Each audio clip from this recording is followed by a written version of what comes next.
Halo, nama saya Meriani dari Prodi S1 PJJ Akuntansi, mata kuliah Praktik Akuntansi dan Bisnis Kontemporer, kelas AK 701 dengan NIM 240301020067. Berikut adalah ujian akhir semester. Saya mengangkat tema penggunaan pivot pada praktik akuntansi in e-commerce. Ada 3 topik bahasan yang akan kita bahas pada kesempatan ini. Yang pertama, konsep pivot bisnis, di mana perubahan signifikan dalam strategi atau model bisnis untuk menghadapi tantangan baru. Kemudian yang kedua, ada sistem akuntansi, di mana penyesuaian praktik dan sistem akuntansi sebagai respons terhadap pivot bisnis.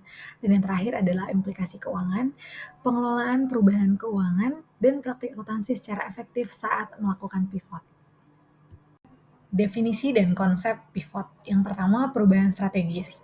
Pivot adalah langkah adaptasi cerdas untuk menyesuaikan arah bisnis dan mengeksplorasi peluang baru yang lebih menguntungkan. Kemudian yang kedua, respon terhadap pasar, di mana dilakukan berdasarkan pemahaman yang lebih baik tentang pasar dan kebutuhan konsumen melalui riset dan pengujian langsung.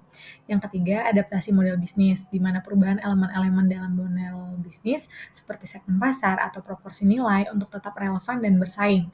Dan yang keempat, respon terhadap gangguan. Pivot ini memungkinkan perusahaan untuk beradaptasi dengan perubahan besar dalam industri dan teknologi. Selanjutnya, sejarah dan perkembangan konsep pivot. Pada awal tahun 2000-an, konsep pivot ini diperkenalkan oleh Eric yang awalnya terkait dengan startup yang menghadapi ketidakpastian pasar.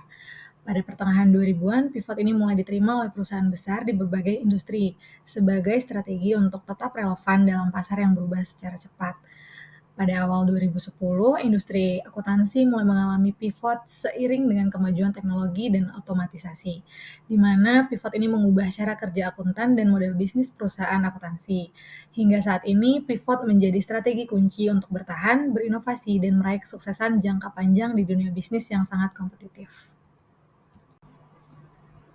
Jenis-jenis pivot dalam bisnis. Yang pertama, pivot produk, yaitu mengubah karakteristik atau fitur produk ketika produk awal tidak memenuhi kebutuhan pasar. Kemudian ada pivot pasar, yang mengubah target pasar ketika segmen yang sebelumnya dituju tidak cukup menguntungkan.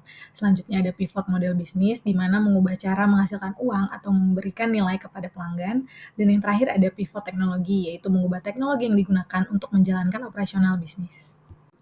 Selanjutnya, pivot sebagai strategi adaptasi. Yang pertama, respon terhadap perubahan pasar, di mana pivot memungkinkan perusahaan beradaptasi dengan perubahan preferensi konsumen atau teknologi baru. Contohnya Amazon yang beralih dari penjualan buku ke e-commerce global. Selanjutnya, ada respon terhadap kegagalan produk. Kegagalan produk ini dapat mendorong pivot. Contohnya Twitter yang awalnya adalah platform podcasting audio beralih ke microblogging setelah menghadapi persaingan dari Apple. Yang terakhir adalah adopsi teknologi baru, yaitu perusahaan melakukan pivot untuk mengadopsi teknologi yang meningkatkan efisiensi atau inovasi. Slack beralih dari game online ke aplikasi komunikasi tim setelah melihat potensi dari pasar.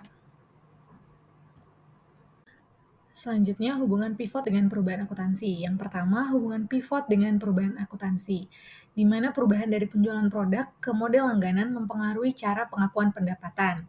Yang kedua, dari struktur biaya, pivot dapat mengubah komposisi biaya operasional dan investasi. Ketiga, pengelolaan aset dan kewajiban. Perubahan fokus bisnis mempengaruhi klasifikasi dan penilaian aset serta kewajibannya. Yang keempat adalah pelaporan arus kas, di mana perubahan model bisnis berdampak pada pola penerimaan dan pengeluaran kas. Dan yang terakhir adalah kewajiban pajaknya, di mana pivot dapat mempengaruhi perhitungan dan pelaporan pajak perusahaan.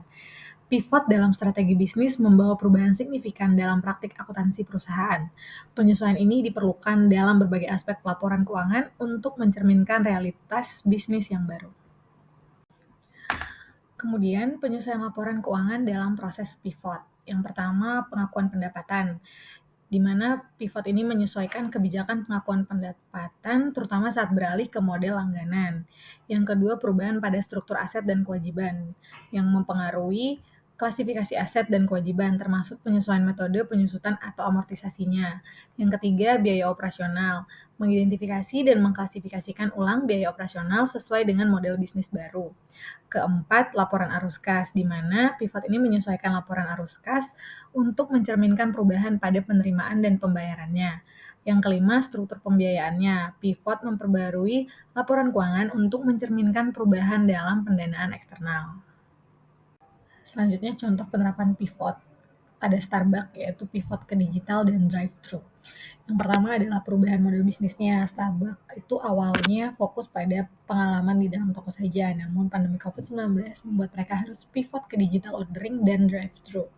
Yang kedua, evaluasi margin keuntungan per kanal, di mana akuntansi manajemen digunakan untuk membandingkan margin keuntungan antara penjualan offline, online, dan drive-thru.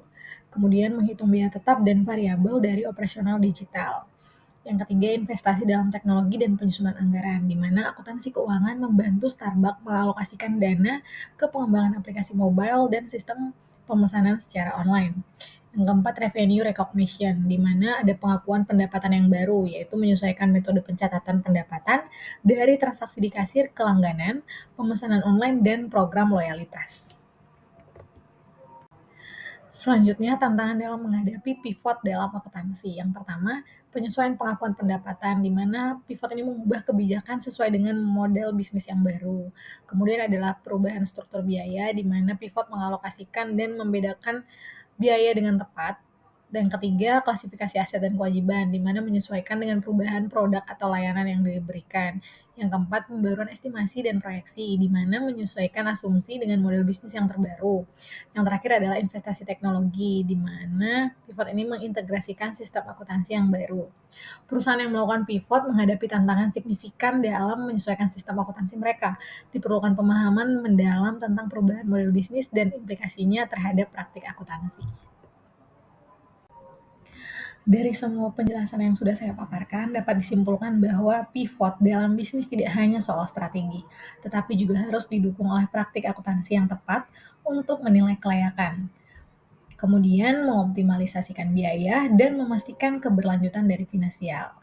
Adapun saran yang bisa saya berikan adalah yang pertama, perbarui kebijakan pengakuan pendapatan, kemudian menyusun ulang struktur biaya, selanjutnya memanfaatkan teknologi dan otomatisasi dan efisiensi, kemudian pastikan kembali kepatuhan terhadap regulasi, serta berikan pelatihan kepada tim akuntansi. Sekian presentasi dari saya, terima kasih.